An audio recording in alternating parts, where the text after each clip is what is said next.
I kept cash in the house for one stupid reason. Now my son-in-law is living in my money. Look at that house, that silver SUV gleaming in the driveway, all of it bought with what he took from me. And if you love hearing about real payback plans, you'll want to subscribe because I'm going to tell you exactly how I took it all back. But first, let me take you back to where this started, to the moment everything I'd worked for disappeared. Um, it was a Tuesday morning in February when I walked into my study and felt it, that feeling when something's wrong but you can't quite place it yet. The air felt different, stale, like someone had been breathing in there while I was sleeping. The coffee I'd left on my desk the night before was cold, untouched, sitting in a ring of its own condensation, and there was this smell, metallic, like when you touch old coins. I'd lived in this house for 32 years, built a life here with Margaret, raised our daughter here. Every corner held a memory. Every room had a purpose. And my study, this was sacred ground. This was where I kept my files, my records, my entire life, organized in filing cabinets and on shelves that reached the ceiling. This was where I'd planned our retirement, calculated every penny, made sure we'd be safe. And in the corner, behind a painting of the Oregon coast that Margaret had loved, was the safe. I remember standing there staring at that painting. It was hanging crooked, just slightly, maybe an inch off. Most people wouldn't notice, but I'd straightened that painting 1,000 times over the years. Margaret used to laugh at me for it. She'd say, "Honey, it's fine. Nobody's measuring your wall art." But I'd measure it anyway, because that's who I am. Was. That's who I was before all this. I walked over and moved the painting aside. The safe door was open. Not just unlocked, open, hanging there like a mouth frozen mid-scream. My heart didn't race. That's what's strange about real shock. You see it in movies, people gasping, grabbing their chests. But real shock is cold. It's slow. It's your brain refusing to process what your eyes are showing you, because processing it means accepting it, and accepting it means your entire world just changed. I reached inside, empty. $183,000 gone. Let me tell you what that money was. It wasn't just cash. It was 30 years of discipline. It was every overtime hour I worked when I wanted to be home. It was every vacation we postponed. It was Margaret's jewelry, pieces her grandmother had given her, vintage watches, gold coins I'd collected since I was 25. It was the emergency fund that was supposed to carry me through the rest of my life, now that she was gone. Margaret died 14 months before this happened. Pancreatic cancer, 6 weeks from diagnosis to funeral. We'd been married 41 years, and when she died, she left me with a daughter who barely spoke to me, a house that felt like a museum, and that safe full of everything we'd built together. I kept it in cash because I didn't trust banks. Not after 2008, not after watching my neighbors lose everything when their investments tanked and their banks failed.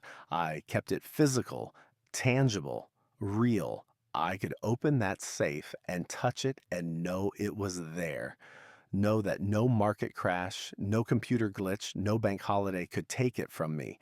I was wrong. Someone could walk into my house and take it with their hands. I stood there for I don't know how long. Could have been 5 minutes, could have been an hour. Time does this thing when you're in shock where it stops meaning anything. I remember my knees felt weak. I remember thinking I should sit down. I remember not sitting down because sitting down felt like giving up, and I wasn't ready to give up. Not yet. I walked through the house like a ghost, checking, verifying, hoping maybe I'd moved it, maybe I'd forgotten, maybe I'd put it somewhere else and just couldn't remember, because grief does things to your memory, right? That's what people kept telling me after Margaret died. Give yourself time. You're grieving. Your memory will come back. But I knew. I knew exactly where that money had been. I knew exactly how much. I had it cataloged, logged. I had a ledger in my desk drawer with every deposit, every addition, dated and documented going back decades. I checked anyway. Went through every closet, every drawer, every possible place it could be. The guest bedroom, the basement, the garage, Margaret's sewing room that I hadn't had the heart to touch since she died. Nothing. That's when I thought about the guest wing. We'd converted the upstairs into a separate apartment years ago. It had its own entrance, its own kitchen, its own bathroom. We'd done it thinking maybe one day we'd rent it out for extra income, or maybe have a place for visitors to stay without feeling like they were imposing on our space. But we never rented it. Instead, 6 months ago, after Margaret died, after the funeral, after the endless parade of casseroles and sympathy cards finally stopped, my daughter Emma called. She said Seth had lost his job. Seth, my son in law. They were struggling. They were behind on rent. They had nowhere to go. Could they stay with me for a little while, just until they got back on their feet? I said yes, because that's what you do. That's what family does. You help, you make space, you open your door. They moved in with 2 suitcases and a promise it would only be a few weeks. That was October. This was February. 4 months. I climbed the stairs to the guest wing. Each step felt heavier than the last. My hand on the railing, my breath shallow, that metallic smell getting stronger. The door was locked. They'd never locked it before. I knocked, waited, knocked again. No answer. I had a key. Master key for the whole house. I'd had it made when we did the renovation. Never thought I'd need to use it. I used it. The apartment was empty. Not just empty. Of people. Empty of everything: clothes, toiletries, their laptops, Emma's yoga mat, Seth's collection of vintage band posters he'd insisted on hanging in the living room. All gone. They'd left in the night, packed up everything they owned, and disappeared while I was sleeping. I stood in that empty apartment and I felt something I hadn't felt in years. Not sadness, not grief. Those were old friends by now. This was different. This was rage. Pure, cold, calculated rage. I called Emma's cell phone straight to voicemail. Her voicemail she'd set up in high school that still had that cheerful teenage voice. "Hey, it's Emma. Leave a message." I called Seth's number. Same thing. Voicemail. I called again, and again, and again. Nothing. I went back downstairs to my study, sat at my desk, pulled out my phone and tried to think clearly, tried to organize my thoughts the way I'd been trained to do. I'd spent 40 years as a financial compliance officer. My job was finding discrepancies, following money trails, catching people who thought they were clever enough to hide what they'd done, and now someone had done it to me. I called the police. The officer who showed up was young, too young. He looked like he should still be in college, not wearing a badge. Officer Chen, he was polite, took notes, asked all the right questions. When did I last see them? When did I last check the safe? Were there any signs of forced entry? Did anyone else have the combination? I answered everything mechanically, precisely. Gave him dates, times, exact amounts. He wrote it all down. And then he said the words that made my blood run cold. "Sir, I'll be honest with you. This is going to be difficult. Their family, they had access to the house. Unless we can prove forced entry or find physical evidence of theft, this falls into a gray area. Legally speaking, they could argue you gave them permission to be here, gave them access. It becomes a civil matter, not criminal." "I didn't give them permission to rob me," I said. "I understand, sir. I'm not saying you did. I'm saying that's what their lawyer will argue. Family law is complicated. Domestic situations are complicated. We'll file the report. We'll investigate. But I want to manage your expectations." Manage my expectations. That's what he said. Like I was expecting too much by wanting the police to arrest the people who stole nearly $200,000 from me. He left 30 minutes later with his report and his card and his promise to be in touch. I sat in my study and I looked at that empty safe and I knew right then that the police weren't going to do anything. This wasn't a priority. This was an old man who made the mistake of trusting his family. This was a civil matter, This was complicated. This was my problem to solve. So I did what I do best. I started making notes. I opened a fresh file on my computer and titled it Case Pinnacle Peak. That's what I decided to call it, Pinnacle Peak, because that's where I was going to push them from before they fell. I started with what I knew for certain. February 15th, safe discovered empty. Emma and Seth gone, no note, no explanation. Total taken, $183,000 in cash, plus jewelry valued at approximately $45,000. Margaret's engagement ring, her grandmother's pearls, gold coins, vintage watches. I wrote down their phone numbers, their email addresses, their last known employment information, their bank names, everything I could remember. And then I started looking. You'd be surprised what you can find on the internet when you know where to look. When you've spent a career tracking financial irregularities, you develop skills. You learn which databases are public, which records are accessible, which breadcrumbs lead to bigger trails. I started with social media. Emma had Instagram. She posted constantly pictures of her coffee, pictures of sunsets, pictures of Seth. I scrolled back through her feed looking for anything recent, and there it was. February 18th, 3 days after they disappeared, a photo of a house, not a great house, not a mansion, but a nice house, newer construction, beige stucco, red tile roof, desert landscaping, and in the driveway, a silver Audi SUV with temporary plates still visible in the photo. The caption, "New chapter, new beginnings, so grateful for this fresh start." The location tag, Pinnacle Peak, Arizona. They'd bought a house, not renting, buying, because the photo showed a sold sign in the yard with a realtor's name clearly visible.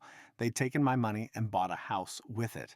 I sat there staring at that photo for a long time, zooming in, reading the comments, Emma's friends congratulating her, Seth's friends saying, "About time, man," nobody asking how. Nobody questioning where two people who were supposedly broke 4 months ago suddenly got the money for a down payment on a house and a brand new Audi. Um, I took screenshots, saved everything, started a folder. Then I went back further through her posts, looking for clues, looking for timeline. February 16th, photo of a car dealership, Seth standing next to the Audi, grinning like he'd won the lottery. Caption, "Dreams do come true. Thank you to everyone who believed in us." February 15th, a photo of moving boxes. Caption, "Sometimes you have to make tough choices for your future. Excited for what's coming." That one was posted at 3 a.m. the morning they left. While I was sleeping, they were packing, posting, planning their escape. I kept going back January, December, November. And that's when I found something interesting. December 10th. Seth posted a photo on Facebook, him at a bar with friends. The caption was typical Seth, all bravado, studying up for the big league, time to level up the life. But in the background of the photo, on the table, there was paperwork. You could just barely make it out if you zoomed in. Mortgage pre-qualification documents from a bank in Arizona, December. 2 months before, they robbed me. They'd been planning this. This wasn't opportunistic. This wasn't desperation. This was premeditated. I opened a new document and started building a timeline. December 10th, Seth begins mortgage pre-qualification process. January, estimated. Safe combination compromised. Unknown when or how. February 14th, late evening, last time I saw Emma and Seth. Told me they were going to bed early. February 15th, 3 a.m., Emma posts about tough choices. They leave. February 15th, morning I discover the theft. February 16th, they purchase the Audi. Estimated cost based on model.year, $62,000. February 18th, House closing. Purchase price unknown, but estimated between $350,000, $400,000 based on location and photos. I did the math. A house that price would require at least $70,000 down payment, probably more, plus closing costs, plus the Audi, plus moving expenses. They'd spent my entire retirement in 72 hours. I printed everything, every screenshot, every post, every photo, put it all in a physical folder, labeled it, organized it chronologically, and then I sat back and I let myself feel it. The betrayal. Emma was my only child, my daughter. I'd held her when she was born, taught her to ride a bike, walked her down the aisle when she married Seth 5 years ago. I'd given a speech at her wedding about how proud I was, how much I loved her, how I knew she'd chosen a good man. I was wrong, and she'd let him do this, or worse, she'd helped him do it. My own daughter had robbed me. I thought about Margaret, about how this would have destroyed her, how she'd always been the bridge between me and Emma, how she'd smoothed over every argument, every tension, how she'd probably see both sides and find some way to make peace. But Margaret was gone, and Emma had waited until she was gone to do this. That realization hit me like a physical blow.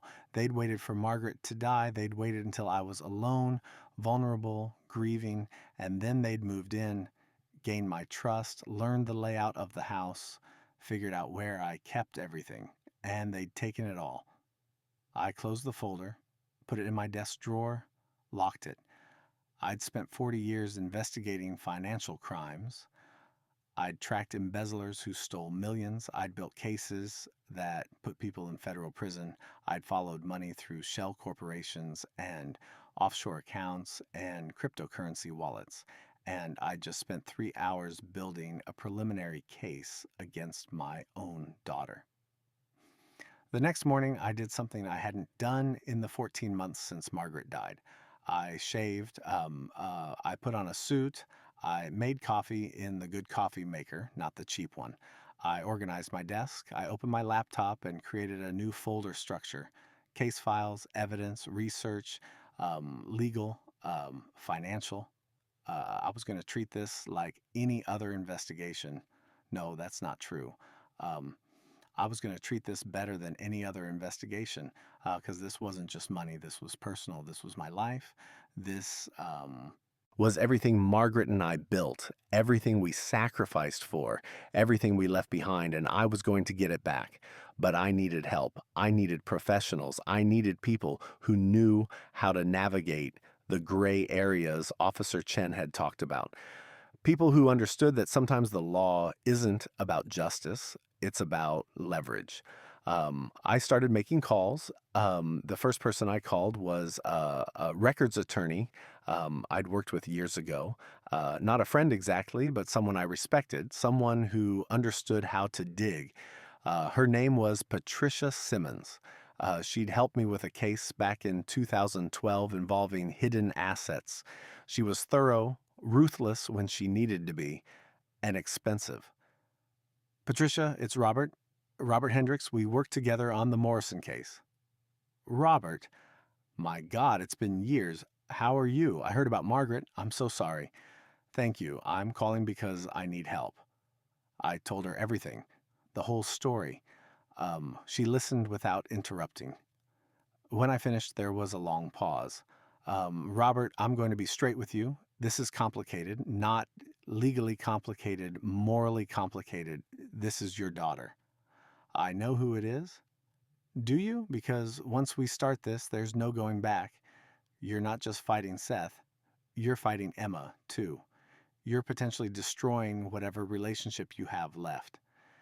They destroyed it when they stole from me. Another pause. Okay. Here's what I can do. I can pull records, property records, deed transfers, financing documents, liens, everything related to that house. I can request bank records if you're willing to file a civil suit. I can help you build a paper trail. But Robert, you need to understand something. Even with all the evidence in the world, getting your money back isn't guaranteed. They've already spent it. It's tied up in assets now, a house, a car. You'd have to force a sale, and that process could take years. I have time. And it's expensive. Legal fees, court costs. We're talking tens of thousands just to start. I have money. That was a lie. I had some savings in the bank, maybe 40,000, but I'd spent my whole life being frugal, being careful. If I had to spend every penny to get justice, I would. All right, Patricia said. Give me 2 weeks. I'll pull everything I can find on public record. Then we'll talk strategy. The second person I called was someone I'd never met in person, a forensic accountant named David Chen, not related to Officer Chen, different Chen. This Chen specialized in cash flow reconstruction. I'd found him through a professional forum for compliance officers. He'd worked on several high profile embezzlement cases. Mr. Hendricks, I appreciate you reaching out.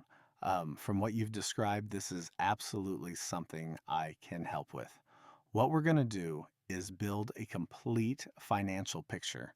We'll document every deposit they made, every check they wrote, every transaction they completed between the time they moved. And with you in the present, we'll show a pattern. We'll show that they had no legitimate source of income for the amounts they spent.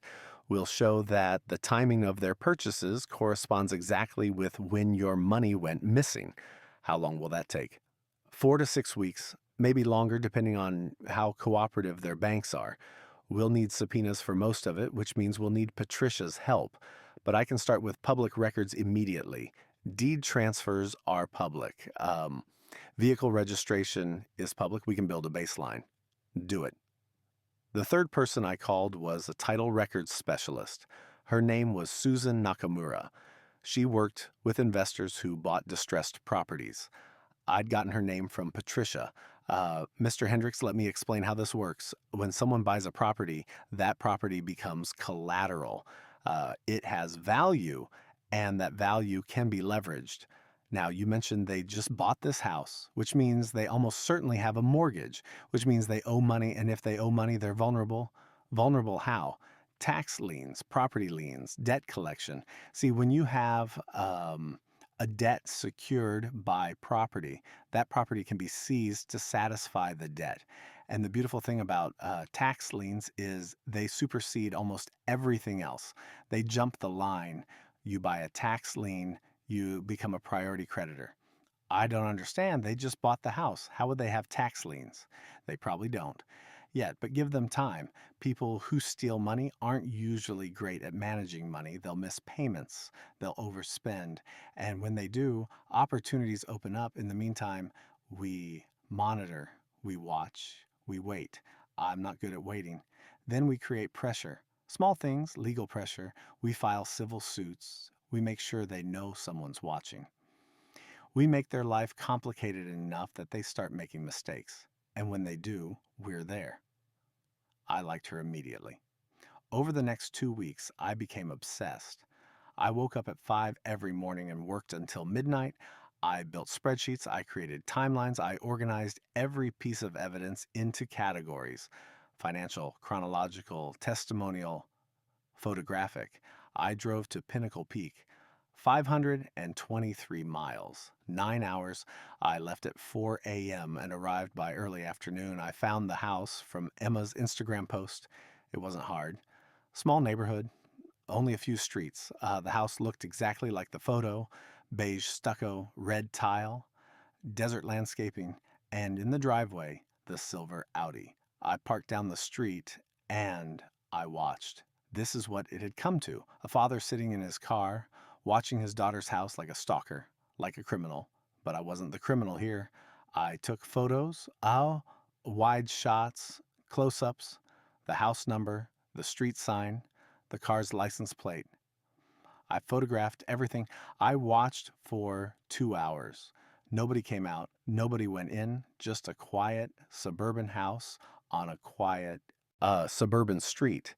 You'd never know it was bought with stolen money. You'd never know the people living there were thieves. That's what made it worse somehow. How normal it looked, how ordinary, like they'd earned it, like they deserved it. I drove back home that night, 9 hours, straight through, my hands cramping on the steering wheel, my eyes burning, my mind racing. When I got home, I added the photos to my folder, updated my spreadsheets, made more notes, and I waited for Patricia's call. It came exactly 2 weeks later. Ooh, Robert, I've got everything, and you're going to want to sit down for this. I was already sitting. Go ahead. Okay, the house. 4782 Desert Willow Court, Pinnacle Peak, Arizona. Purchase price $385,000. Closing date February 18th. Buyers Emma and Seth Morrison. Down payment $77,000. Loan amount $308,000 through Pinnacle Peak Community Bank. Interest rate 6.2%. 30-year fixed. $77,000 down plus closing costs, probably another $8,000 to $10,000. Call it $85,000, maybe $90,000 total. Keep going. The Audi 2024 Audi Q5 Premium Plus, purchase price $61,500. Purchased February 16th from Scottsdale Luxury Motors. Financed through Audi Financial Services. Down payment $25,000. I did the math in my head. $90,000 for the house, $25,000 for the car. That's $115,000 out of $183,000. What about the rest? I don't know yet. That's where David comes in. But Robert, there's something else, something interesting. What? Seth filed for unemployment benefits in October, right after he moved in with you. Claimed he was terminated from his job. He received benefits through January, about $200 a month. He was living in my house rent-free and collecting unemployment. Gets better. Emma claims she was a freelance graphic designer, filed a Schedule C for self-employment, reported income of $8,400 for the year. That's $700 a month. Combined, they reported total income of $22,000 to $800 for the year. But they bought a house that required a $90,000 down payment. Exactly. How did they qualify for a mortgage? That's what I want to know. I've requested their mortgage application. We'll need a subpoena, but I'm working on it. My guess? They lied, overstated their income, maybe claimed you were giving them money as a gift, maybe forged documents. But that's fraud. That's a federal crime. I felt something shift in my chest. Not satisfaction, not yet, but something close to hope. What else? Credit cards. Lots of credit cards. Emma has 4, Seth has 6. Combined balances around $47,000, all maxed out. They're in debt, deep debt. And get this, Seth's already missed a payment on the Audi. First payment was due March 16th. He missed it. They sent a 30-day notice. It's only been a month. I know. They're already falling apart. Seems like it. I leaned back in my chair and closed my eyes. I could see it happening. The weight of all that debt, the mortgage, the car payment, the credit cards, the utilities, the property taxes they probably hadn't budgeted for. They'd stolen my retirement, and within 30 days, they were already drowning. Patricia, I want to file a civil suit, theft, fraud, breach of trust, whatever applies. I want it on the record. That's going to cost you about $15,000 just to file and serve. Maybe more depending on how they respond. Do it. Robert, do it. File everything. I want them to know this isn't going away. There was a pause. Okay, I'll draft everything this week. We'll file by Friday. Thank you. Robert, one more thing. Have you talked to Emma at all? No. Don't you think you should? Before we file, give her a chance to explain. She had a chance to explain. She could have left a note. She could have called. She could have done anything except disappear in the middle of the night with everything I own. I understand. I just wanted to ask. After I hung up, I sat in my study for a long time, looking at that empty safe, thinking about Margaret, about what she would say. She'd probably tell me to call Emma to try to work it out, to remember that she's my daughter. But Margaret didn't know what Emma had become. Or maybe she did. Maybe that's why Emma waited until Margaret died. The next day, David called with his preliminary findings. Mr. Hendricks, I've traced about $140,000 of your money. The house down payment, the car, the closing costs. There's still about $43,000 unaccounted for. My guess is cash spending. Furniture, electronics, clothes. They went on a spree. Can you prove it came from me? Not directly, but I can prove they didn't have it legally. Their income doesn't support it. They have no inheritance records, no lottery winnings, no legal windfall. The money appeared and they spent it, and the timing corresponds exactly with when yours disappeared. A jury will connect those dots. When can you have the full report? 3 weeks, maybe 4. I want to be thorough. Take your time, do it right. Because that's what this was about now. Doing it right, building a case so airtight that nobody could argue, nobody could defend them, not even Emma. I spent those 3 weeks doing my own investigation. I created a fake Instagram account, started following Emma's friends, Seth's friends, people who commented on their posts. I watched, I learned, I found out Seth had been fired from his last job for theft. Small amounts, petty cash, from the office. They'd let him resign quietly instead of pressing charges. But people knew, his coworkers knew, his friends knew. I found out Emma had been lying about her graphic design business. She'd done maybe 3 projects in 2 years. Total income maybe $1,000. She'd been exaggerating her success, pretending to be busier than she was. They were both liars, both fabricating their lives on social media, both pretending to be people they weren't. And now they were living in a house they couldn't afford with my money. I documented everything: screenshots, printouts, organized notes. The folder in my desk was now 3 inches thick. On March 29th, Patricia served them with the lawsuit: civil complaint for theft, conversion of property, fraud, and breach of fiduciary duty, seeking damages of $228,000 plus interest plus legal fees. I wasn't there when they were served, but I wish I had been. Patricia called me that evening. They've been served. Process server confirmed both Emma and Seth received the documents. Seth asked what it was about. Server told him to read it. He did, right there. Apparently his face went white. Good. Emma tried to call you 3 times? Did you answer? No. She left messages? I deleted them without listening. Robert, I don't want to hear her voice, not yet, not until this is over. But that was a lie. I did listen to them. Later that night, after Patricia hung up, after I'd poured myself a whiskey and sat in Margaret's chair in the living room, I listened to all 3 messages. The first one was angry. Dad, what the hell? You served us? You're suing us? Your own daughter? Over money? Are you serious right now? The second one was defensive. We didn't steal anything. We borrowed it. We were going to pay you back. We needed a fresh start, and you weren't using that money anyway. It was just sitting there. The third one was desperate. Dad, please, please call me back. We need to talk about this. We can work this out. Please. I listened to them 3 times each, and then I deleted them because she was wrong about all of it. They didn't borrow it. You ask permission when you borrow. You make arrangements. You sign papers. You don't sneak out in the middle of the night. I wasn't using the money. That money was my retirement, my security, my link to Margaret. Every dollar in that safe represented a piece of our life together. And we could work this out. There was nothing to work out. They stole from me. Now they'd pay for it. The lawsuit set things in motion: depositions, discovery, subpoenas. Patricia was relentless.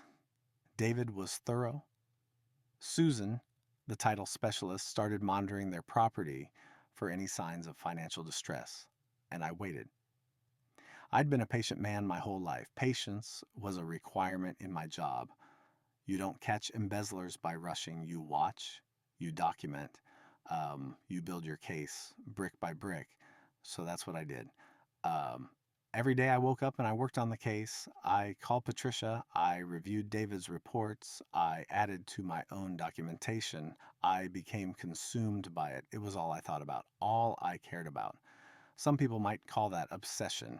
I call it focus. In April, Emma tried to visit, showed up at my house unannounced, rang the doorbell, knocked, called my name through the door. I watched her through the window. She looked tired, thinner than I remembered. She was crying. I didn't open the door. She stood there for 20 minutes, left a note. I threw it away without reading it. In May, Seth sent me an email, long, rambling, trying to explain.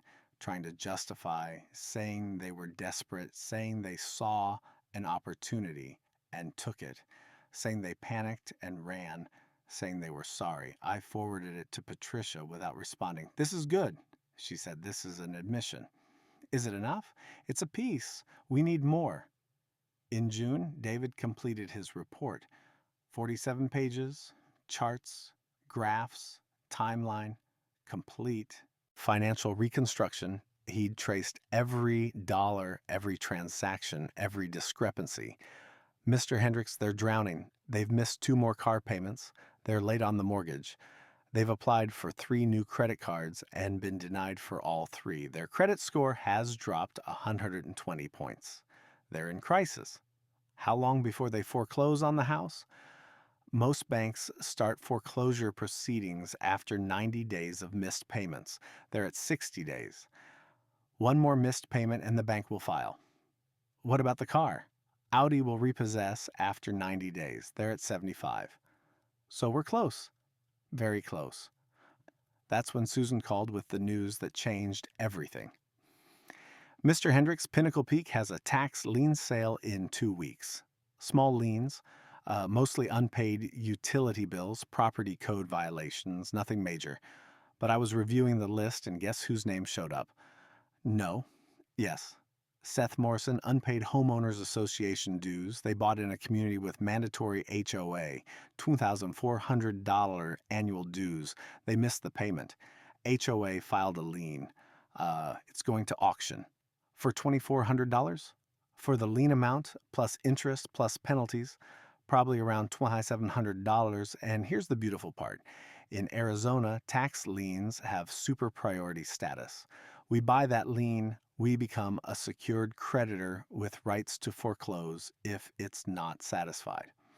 But it's only $2,700. They'll pay it." "Will they?" "They can't make their car payment. They can't make their mortgage payment. Their credit cards are maxed. Where are they going to get $2,700? I felt my heart start to race. For the first time in months, I felt something close to excitement. "How do I buy it?" "We form an LLC. Keep your name off the paperwork. File for the auction. Show up with a cashier's check. Bid, win. And then what? Then we wait. They have 120 days to redeem the lien. That means they have 4 months to pay us back with interest. If they don't, we can foreclose. On the house?" "On the house." I couldn't breathe. Susan walked me through every step, every form, every legal requirement. We formed an LLC called Desert Holdings Group, generic, anonymous. We registered it in Nevada for extra privacy. My name appeared nowhere on the paperwork. We prepared the cashier's check. We researched the auction process. We planned every detail. The auction was held at the Maricopa County Administration Building on a Tuesday morning in July. Small room, maybe 20 people, mostly investors, people who did this professionally, buying debt, profiting from other people's financial mistakes. I used to think those people were vultures. Now I was one of them. Susan came with me. We sat in the back. She had a padded envelope with the cashier's check inside. We'd agreed she'd do the bidding, keep my face out of it. The auctioneer was efficient, calling out properties, reading addresses, starting bids. Most liens sold in under a minute. Nobody was fighting over $2,000 debts. These investors knew what they wanted. They bid, they won, they moved on. Then he called it 4782 Desert Willow Court, line amount $2,687, opening bid $2,687. Susan raised her hand. $2,687 to bidder 14. Do I hear 2,700? Silence. Going once, going twice, sold to bidder 14 for $2,687. That's it, 30 seconds, one raised hand, and I owned a secured debt against my daughter's house. We processed the paperwork, paid the cashier's check, received the certificate. It was official. Susan handed me the certificate in the parking lot. Heavy paper, official seal. A certificate of tax lien purchase. "Congratulations," she said. "You're now a secured creditor." I held that paper, and I felt something I hadn't felt since February. Control, power, leverage. They'd taken everything from me while I slept. Now I owned a piece of what they'd bought with my money, and they didn't even know it yet. What happens now? I asked. Now we wait. Um, they'll get a certified letter notifying them of the lien sale. They'll have 120 days to pay us back the amount plus 16% annual interest. That's Arizona law. If they pay, we take our money and move on. If they don't, we can foreclose. And if they call me, if Emma figures out it's me, your name isn't on anything. The LLC is registered in Nevada. The registered agent is a service company. There's no trail back to you unless someone really digs. And even if they do, so what? You're a creditor. You bought a lien at a public auction. You didn't do anything illegal. She was right. I hadn't done anything illegal. I'd done what investors do every day. I'd bought debt. The fact that it was my own daughter's debt wasn't relevant legally. Morally, that was a different question, but I'd stopped caring about moral questions in February. I drove home from Arizona that night with that certificate in my briefcase. 9 hours straight through again. But this time I wasn't angry, I wasn't grieving, I was calculating if they didn't pay the lien, I could foreclose, force a sale. The house was worth $385,000. They owed $308,000 on the mortgage. That left $77,000 in equity. Minus the foreclosure costs, legal fees, everything else, I might recover $50,000, maybe $60,000 if I was lucky. It wasn't the full $183,000, but it was something. It was progress, and more than that, it was justice. They'd bought that house with my money. Now I'd take it from them the way they'd taken my retirement from me. Legally, methodically, without mercy. The certified letter went out 3 days later. Notification of tax lien sale, redemption period 120 days. Amount due 2,687 favor plus 16% annual interest prorated daily. I waited for Emma to call, waited for the angry voicemail, the confused text message, the desperate plea. Nothing. A week went by, 2 weeks, nothing. I started to wonder if they'd even received the letter. Maybe they'd moved, maybe they'd abandoned the house, maybe they'd already run again. But no, I checked Emma's Instagram. She was still posting, still pretending everything was fine. Photos of food, photos of the Arizona sunset, photos of her and Seth smiling like they didn't have a care in the world. Maybe they didn't understand what the letter meant. Maybe they thought it was junk mail. Maybe they were ignoring it the way people ignore problems until they become catastrophes. I didn't care. Either they'd pay or they wouldn't. Either way, I was tightening the noose. In August, Patricia filed a motion for summary judgment on the civil case. We had enough evidence, bank records, transaction histories, timelines, David's forensic report, Seth's email admission. We're going to win this, Robert. They have no defense. They stole from you and they spent the money. It's documented. It's irrefutable. The question isn't if we'll win, it's how much we'll collect. How much do you think? Hard to say. The court could award the full amount plus punitive damages, but collecting is different from winning. You can have a judgment for $1 million and still never see a penny if they don't have assets. The house is mortgaged, the car is financed, their bank accounts are probably empty. We might have to garnish wages, put liens on future assets. This could take years. I have years. I know you do. I just want to make sure you understand what you're signing up for. I understood perfectly. This wasn't about getting the money back quickly. This was about making sure they never forgot what they did, making sure every dollar they earned for the rest of their lives had my name on it, making sure they looked over their shoulders forever. Some people would call that vindictive. I call it accountability. The hearing for summary judgment was scheduled for September 15th. Patricia said I didn't need to be there. She'd handle it, but I went anyway. Flew to Arizona, sat in the courtroom, watched. Emma and Seth were there with their lawyer, public defender, court appointed because they couldn't afford to hire someone. I sat 3 rows behind them. They didn't see me. Emma looked terrible. She'd lost weight.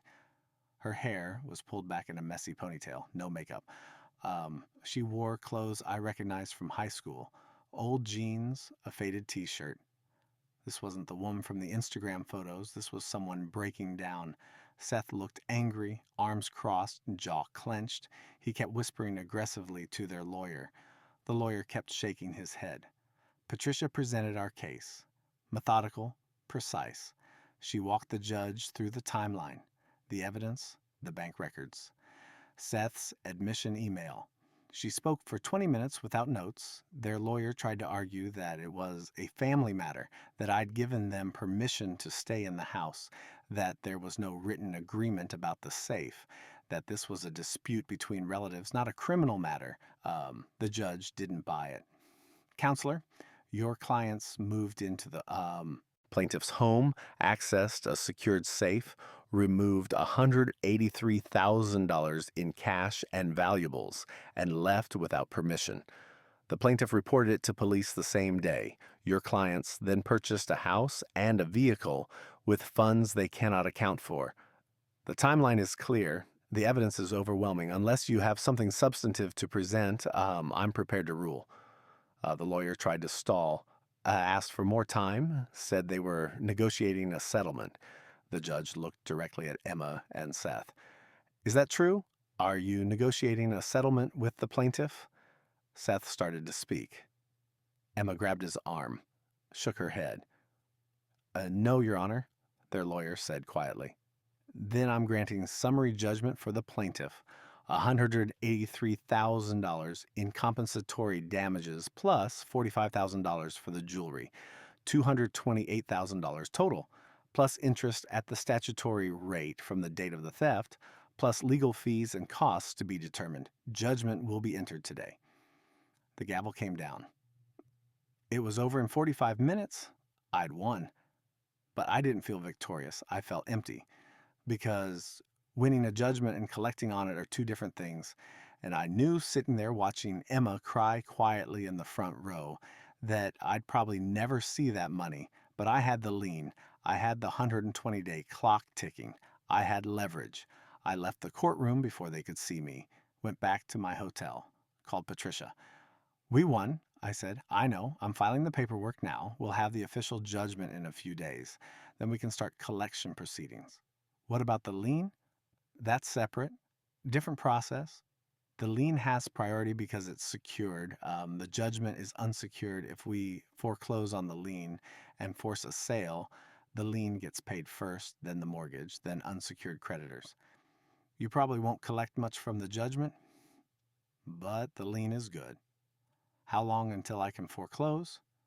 They have until November 18th to redeem the lien. If they don't pay by then, we can file for foreclosure the next day. Then it's probably another 90 days before the actual foreclosure sale, so we're looking at mid-February at the earliest. February. 1 year. Full circle. I flew home that night, sat on the plane, and stared out the window at the darkness below. Somewhere down there was my daughter, my only child, living in a house she couldn't afford with money she stole from me, married to a man who'd turned her into a thief, or maybe she'd always been a thief. Maybe I just never wanted to see it. Margaret would have known. She always understood Emma better than I did. She'd make excuses for her when she was young. When Emma would lie about her grades or her friends or where she'd been, Margaret would say she was just figuring things out. Testing boundaries. She'd grow out of it. Maybe she did grow out of it, or maybe she just got better at lying. I landed in Phoenix at midnight, drove home, walked into my empty house, looked at that empty safe, and I wondered if any of this was worth it. The answer came 2 weeks later when Susan called. Robert, they missed the mortgage payment again. That's 3 months now. The bank filed for foreclosure yesterday. My heart stopped. The bank? Not us. The bank. Their primary mortgage lender. We're not the only ones they owe money to. The bank has priority because they filed first. If the bank forecloses, they'll sell the house at auction. The bank will take their mortgage amount off the top. Our lien gets paid second. Whatever's left goes to other creditors and then to Emma and Seth. How much will be left? Depends what it sells for. If it sells for market value, maybe $50,000 after the mortgage, our lien is only $2,700. We'll get paid, but you won't recover much more than that unless we foreclose first. We can't, not yet. The redemption period doesn't end until November. The bank can foreclose any time because they're past 90 days. Um, they'll probably move faster than we can. I felt the control slipping away. Yeah, I'd bought that lien thinking it would give me power, but now the bank was going to foreclose first and I'd be left with scraps. Is there anything we can do? We can try to buy the mortgage from the bank, offer them a quick settlement. Banks don't want to foreclose. It's expensive, time consuming. If we offer them something close to what they're owed, they might take it. How much are they owed? About $307,000. They've missed 3 payments, so add another $6,000 in late fees and penalties. Call it $313,000. I did the math. I had maybe $35,000 left in my savings. I'd spent almost everything on legal fees. Patricia had cost me $40,000 so far. David, another $15,000. Filing fees, court costs, travel. I'd burned through most of what I had left after Margaret died. I don't have $313,000. Then we wait. We hope it sells at auction for enough that we get paid. We take our small win and move on. No. Robert, no, I'm not taking scraps. I'm not letting the bank take what's mine. That house was bought with my money. I want it. Then you need to find $313,000. I hung up and I stared at the wall and I thought about options. I could take out a reverse mortgage on my house. I could liquidate my retirement accounts and pay the penalties. I could borrow from friends, or I could do something I'd never thought I'd do. I could break the law. Not break it exactly. Bend it. Use the gray areas, the loopholes, the spaces between what's legal and what's right. I called David, the forensic accountant. David, I need information. Off the record, how does someone hide money from the IRS? There was a long pause. Mr. Hendricks, I can't advise you on tax evasion. I'm not evading taxes. I'm asking a theoretical question. The people who stole from me, they spent my money. They bought a house. They have income they didn't report. They committed fraud. How do I report that? Another pause. You file Form 3949A, Information Referral. It's for reporting suspected tax fraud. You submit it anonymously if you want. The IRS investigates. If they find fraud, they assess penalties, back taxes, interest. It can destroy someone financially. How long does it take? Depends. Months, maybe years. The IRS is slow, understaffed. They prioritize big cases, but if the fraud is obvious, they'll act eventually. What makes fraud obvious? Large unreported income. Major purchases with no legitimate source of funds, pattern of deception, basically everything your daughter and son-in-law did. I thanked him and hung up. I spent the next 3 days preparing the referral. I didn't include my name. I submitted it as an anonymous tip.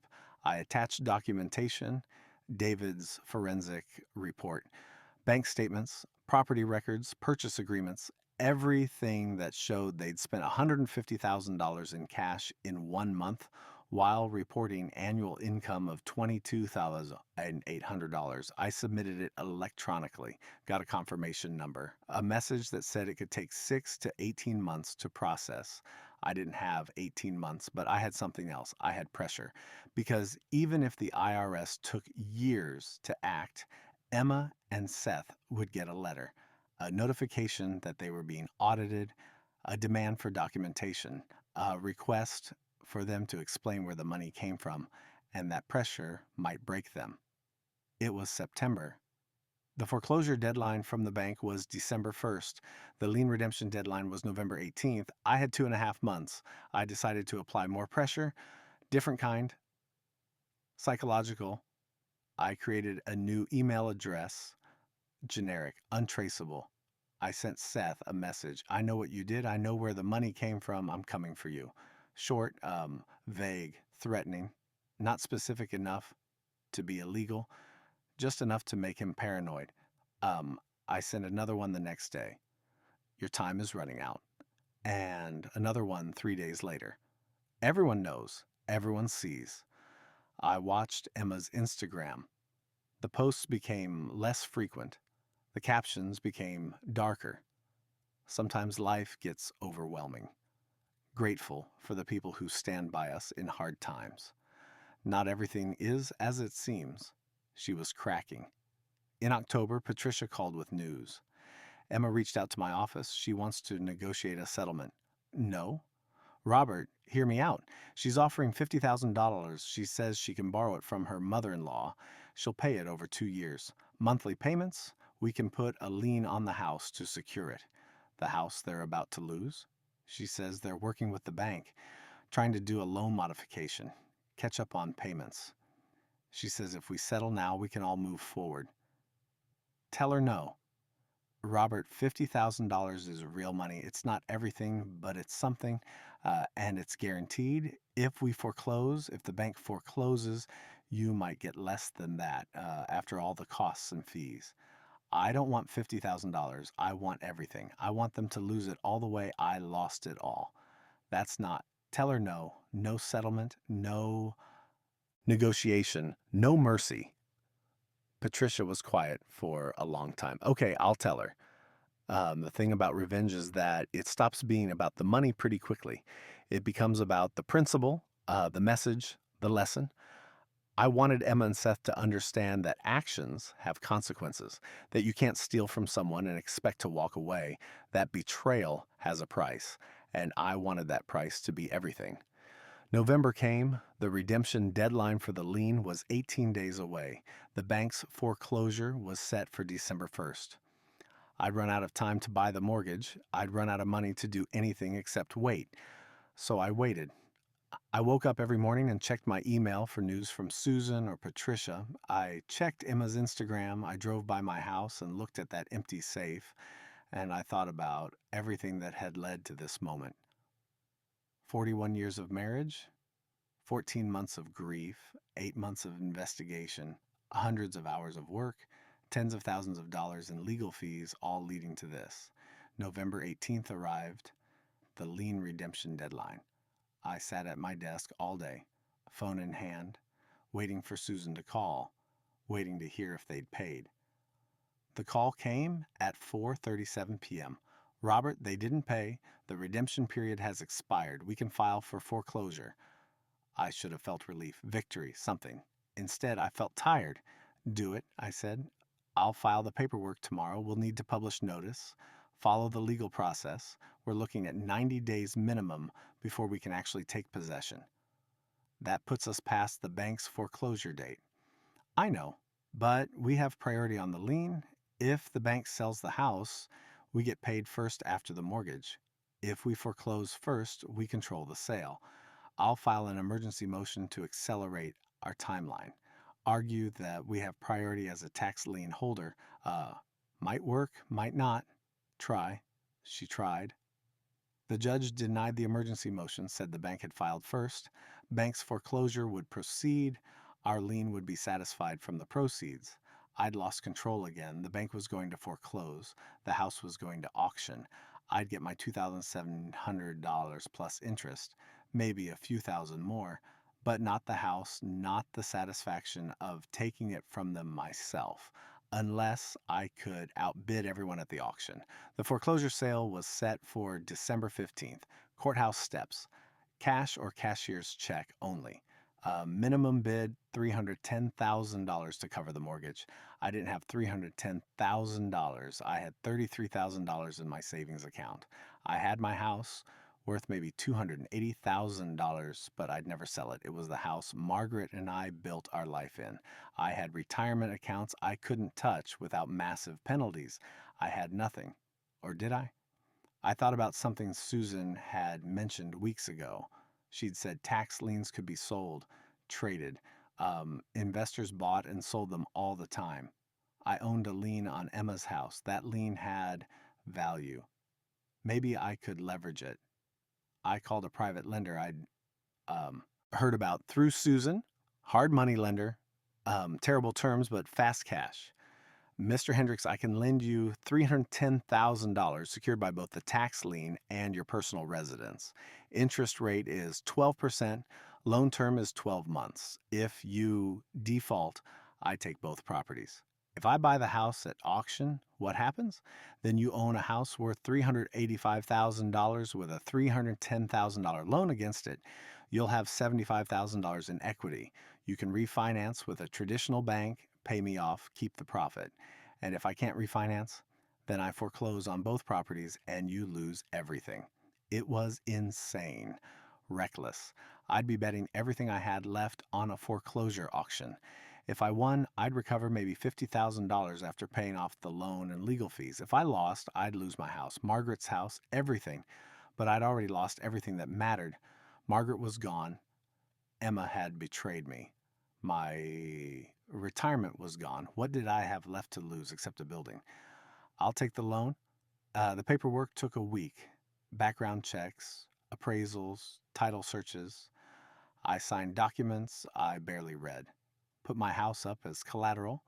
Borrowed $310,000 at 12% interest with a 1-year balloon payment. The money hit my account on December 12th, 3 days before the auction. I got the cashier's check for $310,000, flew to Arizona, checked into a hotel, and I waited.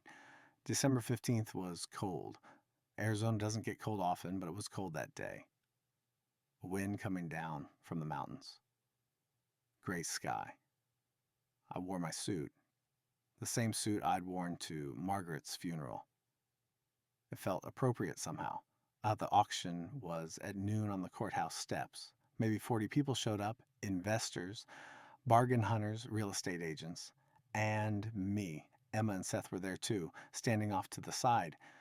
Emma was crying. Seth had his arm around her, but he looked defeated, broken. He'd aged 10 years in 10 months.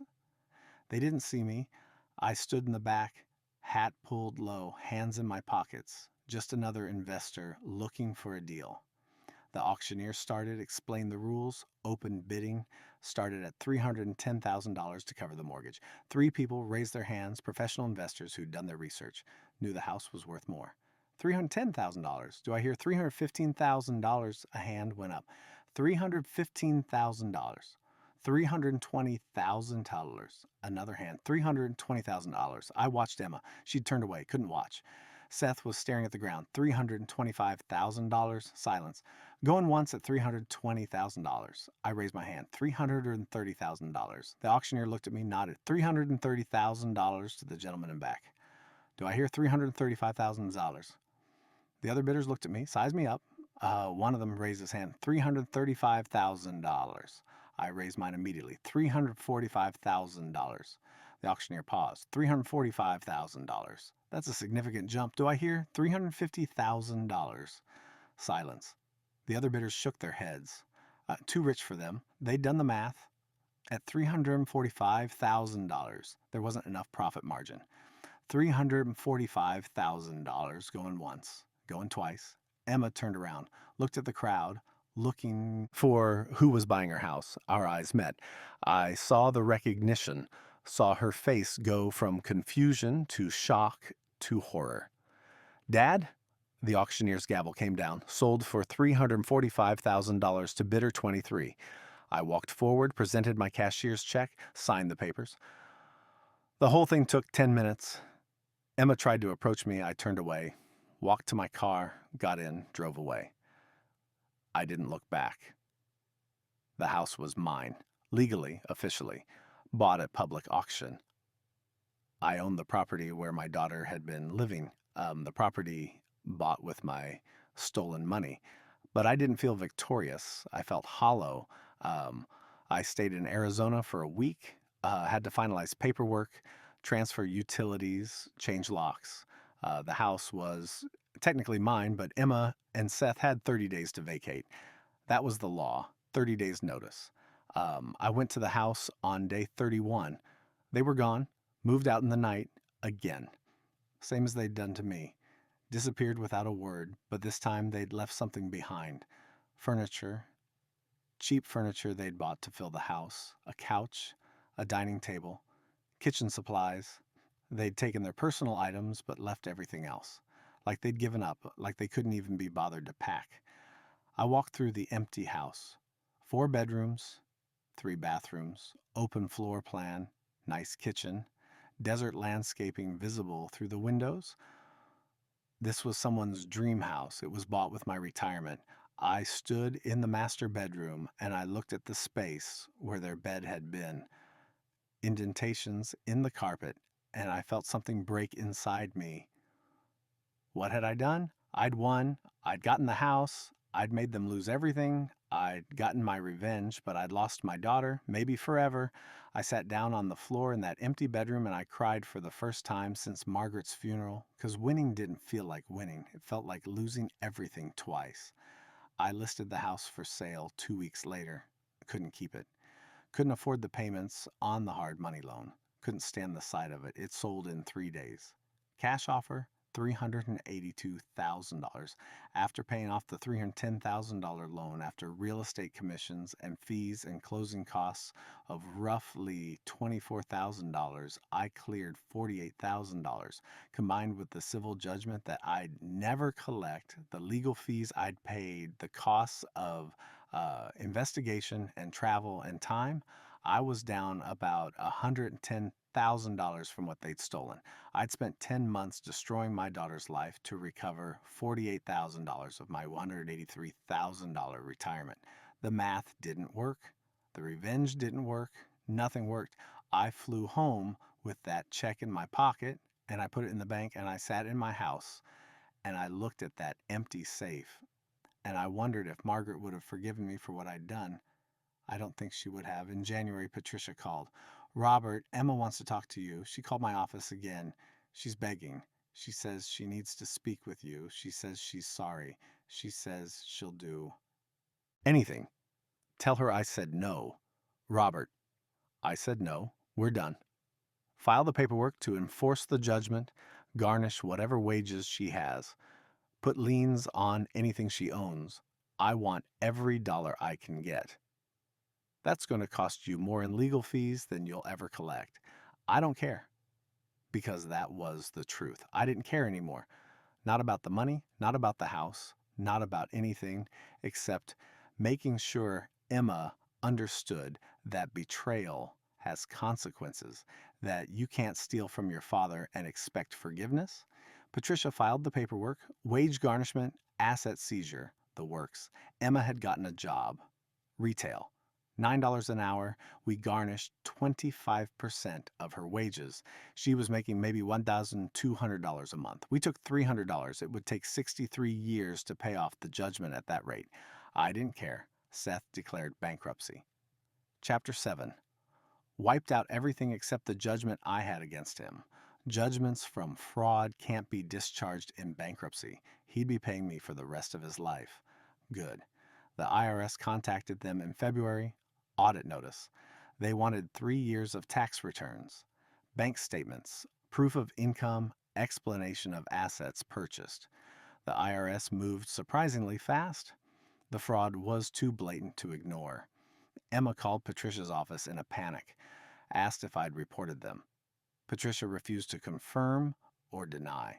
I'd reported them. Of course I'd reported them. I'd burned their lives down and I was still throwing gas on the flames. In March, Seth got arrested. Fraud charges from his old job, the one he'd been fired from. They'd found evidence he'd stolen more than they'd originally thought. Felony theft, he took a plea deal, 2 years probation, restitution. Emma left him, filed for divorce, moved back to somewhere in California. I don't know where. Don't care. She tried to call me once more. Easter Sunday. I saw her name on the caller ID. I let it ring, listened to the voicemail later. Dad, it's me. I know you don't want to talk to me. I know you hate me. I know I destroyed everything. But I need you to know I'm sorry. I'm so sorry. Seth convinced me it was okay, that you wouldn't miss it, that you'd forgive us eventually. I was stupid. I was desperate. I was wrong. And I lost everything. I lost my marriage. I lost my home. I lost you. And I deserve all of it, but I'm still your daughter, and I'm still sorry. And if you ever want to talk, I'm here. I'll always be here. I love you, Dad. I deleted the message, because she was wrong about one thing. She wasn't still my daughter. She stopped being my daughter the night she robbed me. She stopped being my daughter when she chose Seth over me, when she chose money over family, when she ran away instead of facing what she'd done. I have no daughter. I have a thief who shares my DNA. That's all. It's April now. 14 months since they stole from me. 1 year since I started fighting back. I've recovered $48,000 in cash from the house sale. I'm collecting $300 a month in garnished wages. The IRS is still investigating, but I doubt they'll find much worth taxing since Emma and Seth are broke now. Total recovered, roughly $52,000. Total spent on revenge. Roughly $65,000 in legal fees, costs, and that disastrous hard money loan. I'm down nearly $140,000 from where I started. That's the real math, not $13,000. $140,000 lighter than I was before all this began. Before I decided revenge was worth more than money. Before I learned that winning a war against your own family means everyone loses. But I'm not done. I'll never be done. I'll collect from them for the rest of my life if I have to. Every penny, every dollar, every cent. Because this isn't about money anymore. Maybe it never was. This is about justice, about making sure they never forget, about making sure every time they cash a paycheck and see that garnishment, they remember what they did. They remember who they stole from. They remember that actions have consequences. Some people might say I went too far, that I destroyed my relationship with my daughter over money, that Margaret would be ashamed of me. Maybe they're right, but Margaret's not here. She doesn't have to live with what Emma did. She doesn't have to look at that empty safe every day and remember. She doesn't have to lie awake at night wondering if her daughter ever loved her or if she was just waiting for the right moment to rob her blind. I do. I have to live with all of it, and the only way I can live with it is knowing that I didn't let them win. I didn't let them take everything and walk away. I fought back. I made them pay. I ruined them the way they ruined me. Does that make me a bad person? Probably. Do I care?